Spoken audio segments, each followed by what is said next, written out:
ज्योतिराव सावित्रीबाई फुले आपल्या लोकांसाठी काम करतात.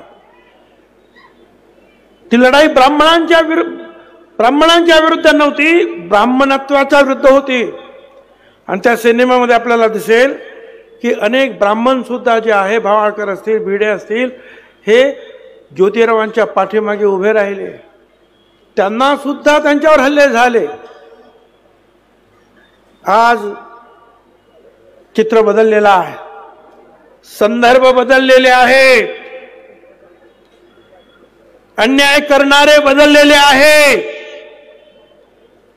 सगळ्यांनी आपण त्याच्याकडे ध्यान दिलं पाहिजे, लक्ष दिलं पाहिजे, अभ्यासपूर्ण पाहिलं पाहिजे.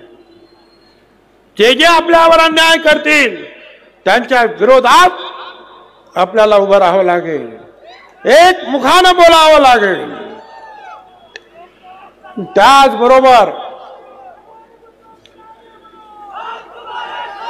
त्याचबरोबर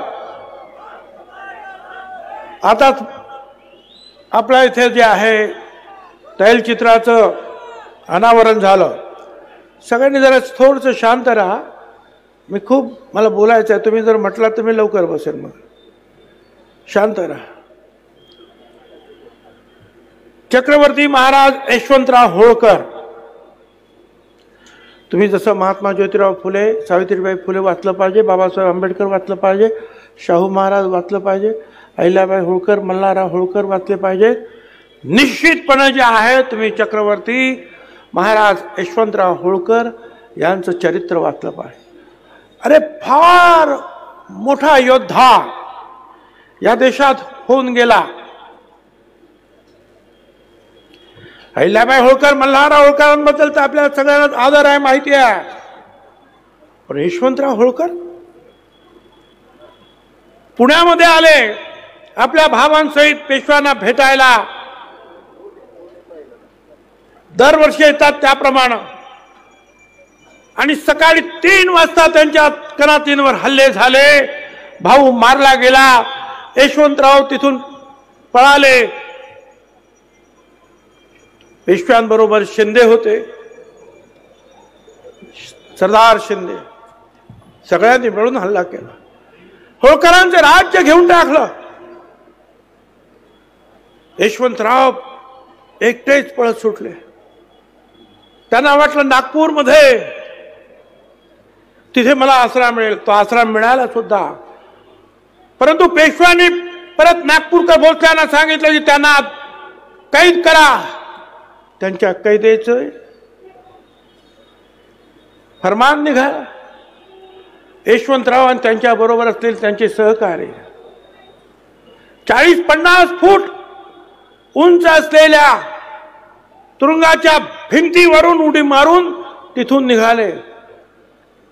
पार दिल्लीपर्यंत गेले. काही बरोबर नाही. हे मुद्दाम तुम्हाला का सांगतो की तुमचे आमचे हे पूर्वज कसे होते. स्वतःच सैन्य हळूहळू जमावलं. मगाशी सांगितल्याप्रमाणे भिल्ल होते, लहान लहान समाज. लढायला सुरुवात केली. शिंद्यांना हरवलं, पेशवाईला हरवलं. 18 युद्ध इंग्रजांच्या विरुद्ध त्यांनी केली. प्रत्येक युद्धामध्ये इंग्रजांना हरवलं. हा एकमेव राजा असा होता की लंडनमध्ये फरमान निघायचं इंग्लंडच्या व्हाईसरॉयला की यशवंतराव म्हणतील त्याप्रमाणे तह करा. यशवंतराव अटी टाकायचे आणि इंग्रज सरकारला ते ऐकायला लागायचं. एकमेव राजा. यशवंतराव पण असे हुशार. बरं, त्यांचं जे आहे काम, त्यांचा राज्याभिषेक तर झालाच. या 6 जानेवारीला झाला त्यांचा राज्याभिषेक. 1799 साली 6 जानेवारीला. जन्म 3 जानेवारीला 1776 साली.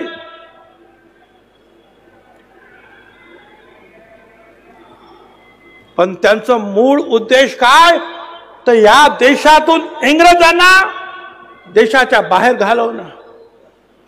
इंग्रजांबरोबर लढले, इंग्रजांना सतत हरवलं, 1,00,000 फौज तयार केली. इंग्रजांचं जे आहे मुख्य स्थान होतं कलकत्ता, त्याच्यावर स्वारी करण्यासाठी तयारी झाली. तोफा पाहिजे होत्या, लोक जमा केले, तोफा वितळवण्यासाठी सुरुवात केली. त्यांना चैन पडेना, कारखान्यात जाऊन बसायचे त्या तोफांच्या, सकाळ संध्याकाळ. आणि त्या तोफा वितळणं आणि ते बनवणं, त्याच्यातून जे विषारी वायू बाहेर निघायचे ते त्यांना बाधले आणि त्यात त्यांचा मृत्यू झाला. स्वतःच्या हिमतीवर राजा झाला हा यशवंतराव. इतिहासकार त्याला भारताचा नेपोलियन म्हणतात. ते हे यशवंतराव चक्रवर्ती. किती मोठी माणसं, ही अशी माणसं. आणि गेले फक्त 35व्या वर्षी ते जर आणखी जगले असते 20-25 वर्ष, तर त्याच वेळेला हा देश इंग्रजांना मुक्त केलं असतं आणि पिटाळून लावलं असतं, ते जर जिवंत असते तर. पहिला खरा स्वातंत्र्य युद्ध, अजिंक्य युद्ध यशवंतराव होळकर. म्हणून मी त्यांचं गुणगान, तुम्हाला कळलं पाहिजे की कसे होते आपले लोक. पंढरपुरात आपण आलो, विठ्ठलाचं दर्शन घेतलं, पाया पडलो. एक सांगायचं मला सगळ्यांना, अरे विठ्ठल हा पांडुरंग सगळ्यांचा आहे, सगळ्या धर्मांचा आहे, सगळ्या जातींचा आहे. मागच्या वेळेला पण मी नाव वाचून दाखवलं. संताजी जगनाडे, तेली समान नामदेव, संत शिंपी, संत सेना न्हावी, संत सावता माळी, संत चोखा मेळा, संत गोरा कुंभार, संत नरेरी सोनार, संत रोहिदास चर्मकार, जगतगुरु संत तुकाराम महाराज कुणबी, संत शेख मोहम्मद मुसलमान, सगळे एकत्रित आहेत. आणि हा त्यांचं म्हणणं काय आहे या सर्व संतांचं? विष्णुमय जग वैष्णवांचा धर्म, भेदाभेद भ्रम अमंगळ. सगळे भेदाभेद बाजूला ठेवा, सगळे एकत्रित. निवडणूक आली तर काँग्रेसचा नेता पण जातो तिथं पाया पडायला, बीजेपीचा पण जातो, शिवसेनेचा पण जातो की नाही? त्यावेळेला कोणी अडवत नाही. मग नेमकं जे फक्त आरक्षणाच्याच वेळेला का अडवलं जातं? माझी विनंती आहे त्या सगळ्यांना की देव जसा तुमचा आहे तसा तो आमचा सुद्धा आहे. सर्वच पक्षाचे, सर्वच विचारधाराचे लोक त्या पंढरीच्या विठ्ठलाच्या चरणी लीन होणार, त्यांना तुम्हाला अडवता येणार नाही. हे तुम्ही करू नका. मागण्या समोरच्या लोकांच्या खूप आहेत. ती गरीब लेकरं आहे, त्यांची लेकरं बाळं गरीब आहे, म्हणून त्यांना आरक्षण पाहिजे. 200 जयश्री आहे फुलं उधळण्यासाठी, ते गरीब आहे. हेलिकॉप्टर मधून फुलांचा वर्षाव होतो आहे, ते गरीब आहे. काय करायचं? आणि हे करत असताना ह्या गरीब, खरोखरच जे मराठा समाजाचे जे कार्यकर्ते, स्वर्गीय सूरज जगदाळे, स्वर्गीय बापूसाहेब काळे सभेला आले, ॲक्सिडेंटमध्ये गेले. माझ्या येवला मतदारसंघामध्ये सुद्धा हे आले तिकडे मीटिंग घ्यायला, आणि ती जी काय म्हणतात JCB, ती अशी त्याचं बकेट उलटं झालं, 4 लोक खाली पडले, सिरियस झाले. एक त्यातला जो आहे स्वर्गवासी झाला, गेला. सगळे जे आहेत ते कशासाठी? अरे त्यांना श्रद्धांजली अर्पण करा, त्यांना जाऊन तर बघा का तुम्हीच फुलं उधळता, आणि जे मृत्युमुखी पडले त्यांचं काय? आठवण नाही त्यांना. तुम्हाला आरक्षण पाहिजे ना, आमचा पाठिंबा आहे, पण ते आरक्षण जे आहे स्वतंत्र घ्या. 10% घ्या, 12% घ्या, 15% घ्या, ते स्वतंत्र आरक्षण घ्या. पण यांचं म्हणणं नाही, आम्हाला OBC मधूनच सगळ्या मराठा समाजाला आरक्षण पाहिजे, मिळणार नाही। ओबीसी मधून संपूर्ण मराठा समाजाला आरक्षण मिळणार नाही म्हणजे नाही।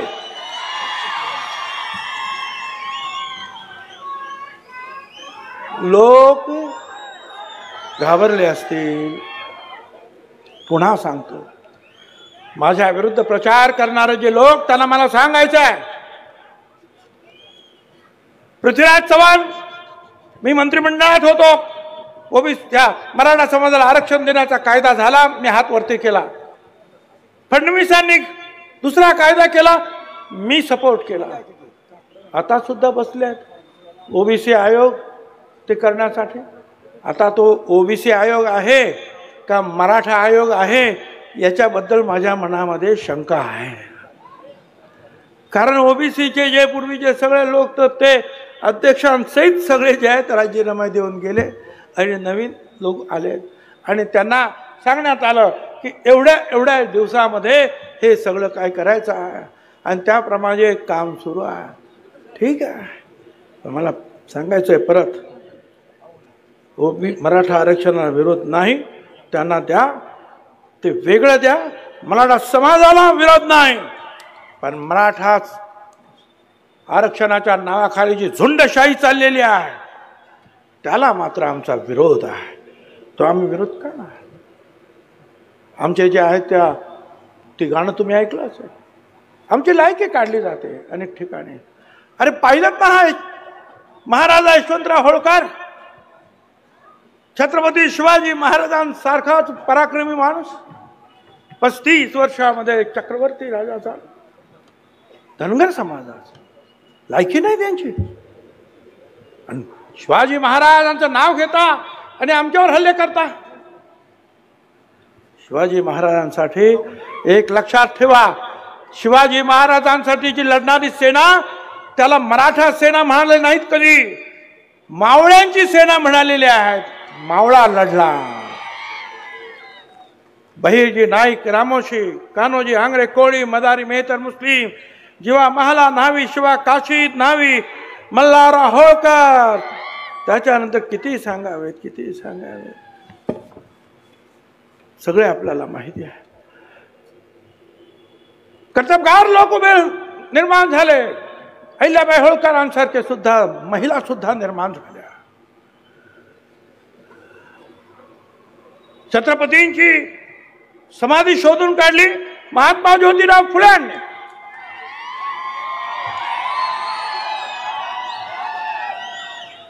ही शिवजयंती सुरू केली सार्वजनिक रीती महात्मा ज्योतिराव फुल्यांनी।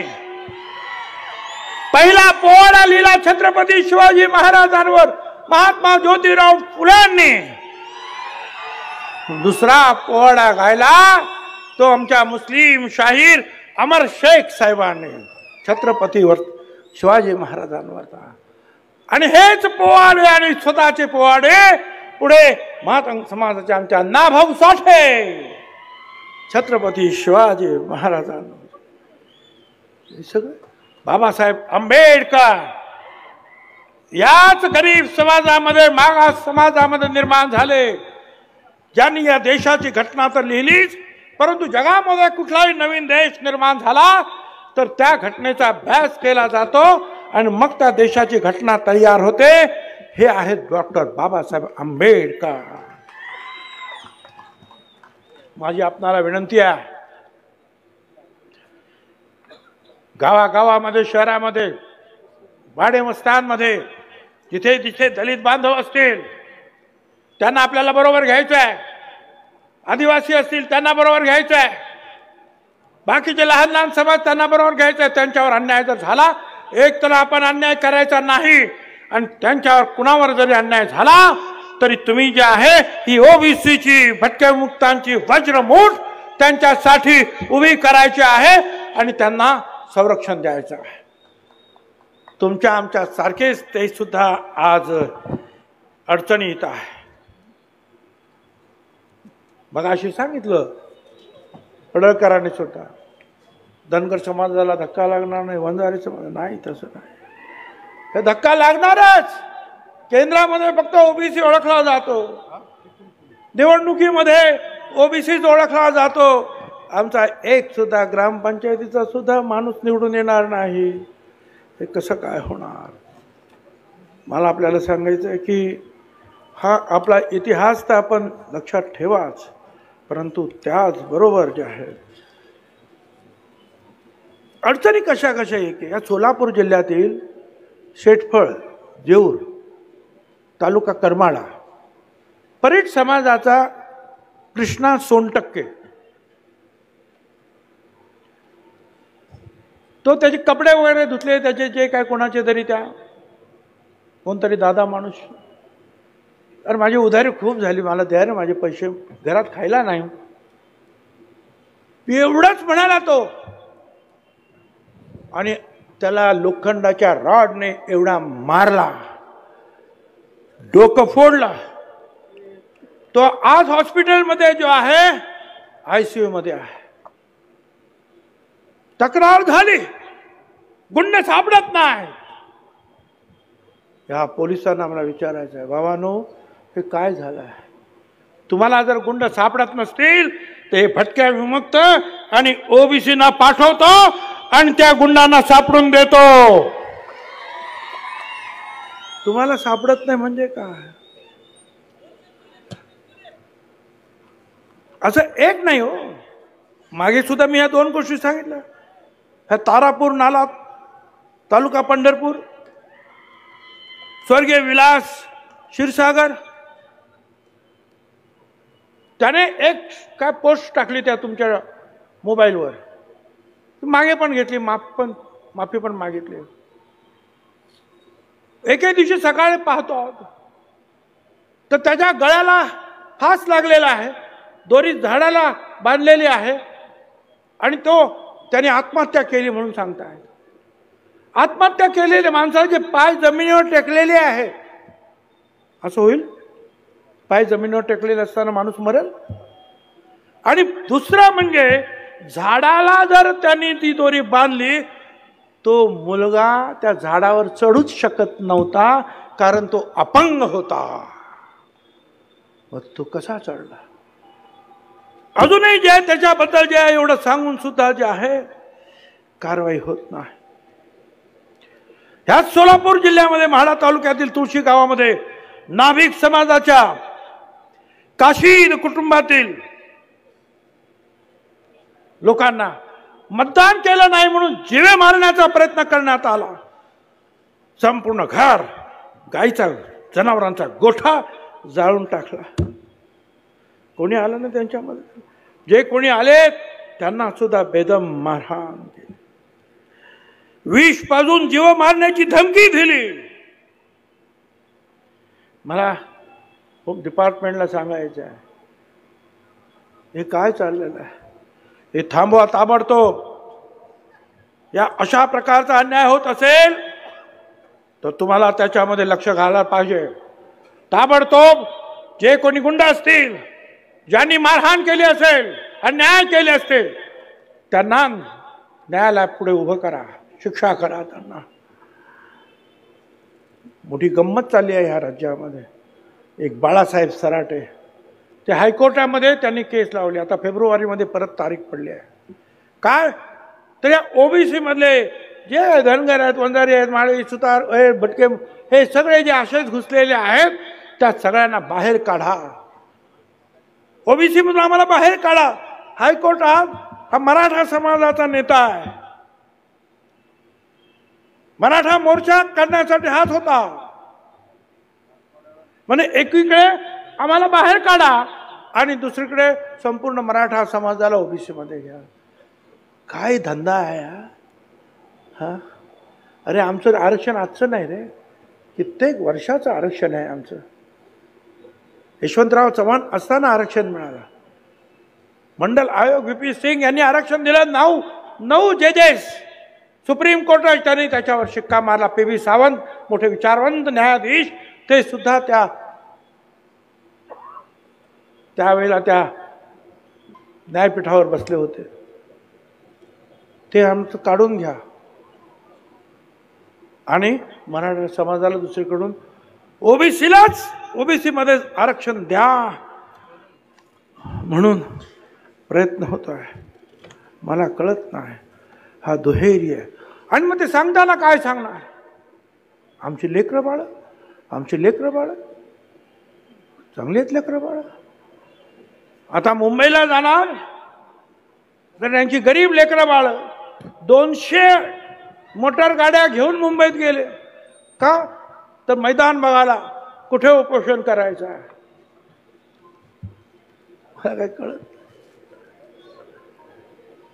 ही सगळे गरीब आहेत आणि माझ्या समोर बसलेले भटक्या मुक्त असतील, साळी माळी कोळी तेली तांबोळी, हे काय श्रीमंत आहे?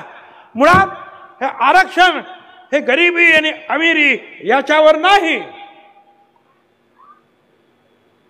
आपण पाहिलं दलित समाजाला 13% आरक्षण आहे, आदिवासी समाजाला आरक्षण आहे.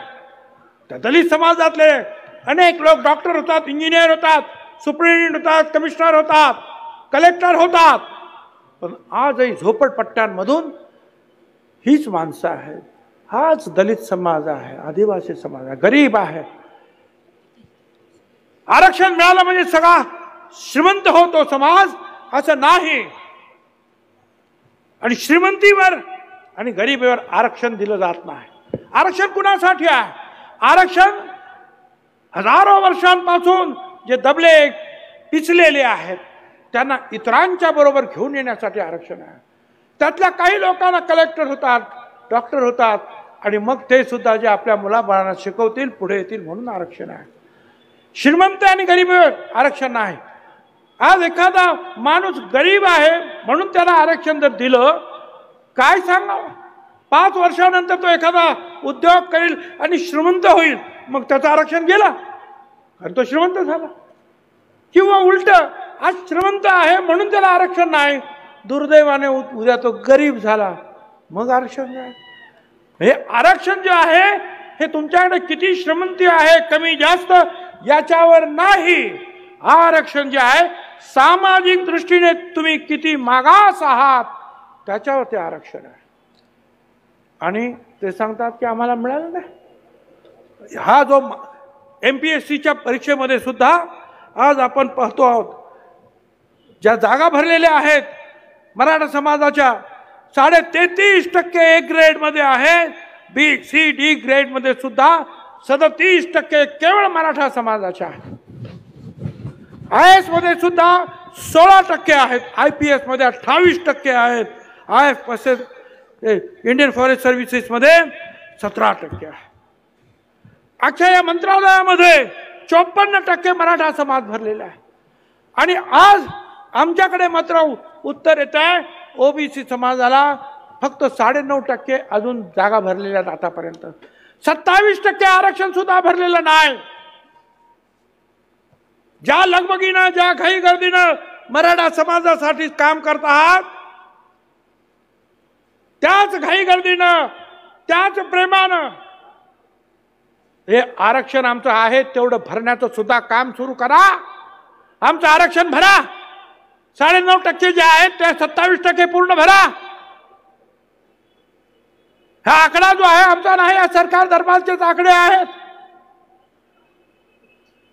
मराठा आरक्षणासाठी तुम्हाला जे काय करायचं करा, पण इकडे हे कोण करणार? हे तुमचं काम नाही, शासनाचं काम नाही. लोक बोलताना बोलतात, हो भुजबळ साहेब मग तुम्ही मंत्रिमंडळात आहात काय? होय, मी मंत्रिमंडळात आहे आणि मंत्रिमंडळात मध्ये सुद्धा मुख्यमंत्री उपमुख्यमंत्र्यांसमोर जे काय बोलायचं ते बोलतोच आहे आणि ह्या मीडियाद्वारे सुद्धा तिकडे ते जात आहे.